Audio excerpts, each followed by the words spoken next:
இந்த ஃபிஷ் ஹாபிக்குள்ளேயே நீங்கள் இப்போ தான் தடவை வரீங்க. உங்களுக்கு ஃபிஷ்ஷை எப்படி வளர்க்கணும் அப்படின்ற ஒரு பேசிக்கான நாலேஜ் தான் இருக்குது அப்படின்னா, நீங்கள் வந்து ஹார்டியான ஃபிஷ்ஷஸை வந்து செலக்ட் பண்ணி வளர்க்குறது நல்ல ஒரு ஐடியாவாக இருக்கும். அந்த மாதிரி ஒரு 5 ஹார்டியான ஃபிஷ்ஷஸ் வந்து நான் சொல்ல போகிறேன். ஃபஸ்ட்டு வந்து கப்பீஸு. கப்பீஸ் வந்து சின்ன மீன், ஆனால் ரொம்ப ரொம்ப ரொம்ப அழகான மீன். இதோடைய யுனிக்கான விஷயம் என்னென்னு அப்படின்னா, அதோடைய வாலில் வந்து அந்த பேட்டர்ன் வந்து ரொம்ப ரொம்ப யுனிக்காக இருக்கும். அதே மாதிரி ஒவ்வொரு மீனுக்கு வந்து ஒவ்வொரு யுனிக்கான ஒரு பேட்டர்ன் அப்படின்றது வந்து இருக்கும். அதே மாதிரி இதில் இருக்கக்கூடிய ட்ராபேக் என்ன அப்படின்னா, இந்த மீன் வந்து சீக்கிரமே வந்து டேங்கோட ஜம்ப் பண்ணிடும். இது முதல் ஃபிஷ்ஷு.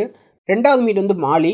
மாலியில் வந்து பிளாக் மாலி இருக்குது, ஒயிட் மாலி இருக்குது, இந்த மாதிரி எக்கச்சக்கமான வெரைட்டிஸ் வந்து இருக்குது. இந்த மீனுக்கு வந்து நிறையா மெயின்டெனன்ஸ் அப்படின்றது தேவை இல்லை அப்படின்னாலும், அந்த மீனுக்கு நீங்கள் ஃபுட் ஃபீட் பண்ணிங்க அப்படின்னா டேங்க் வந்து சீக்கிரமே வந்து கலங்கடிச்சிடும்.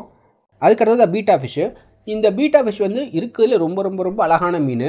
இது அதோடய ஃபெதர்ஸை வந்து விரிச்சு காட்டும் போது, அதாவது சண்டைக்கு வரும்போது விரிச்சு காட்டும். அப்படி விரிச்சு காட்டும் போது அது ஃபெதர்ஸ் அப்படின்றது வந்து ரொம்ப ரொம்ப அழகாக இருக்கும்.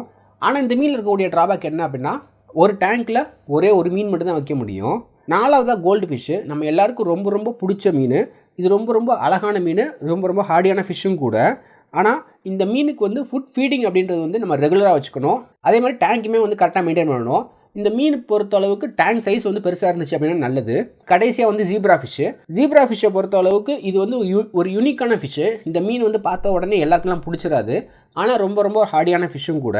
இந்த ஃபிஷ்ஷில் இருக்கக்கூடிய நெகட்டிவ் என்ன அப்படின்னா, இந்த ஃபிஷ் வந்து டேங்க் விட்டு சீக்கிரம் ஜம்ப் பண்ணக்கூடிய ஒரு மீன்.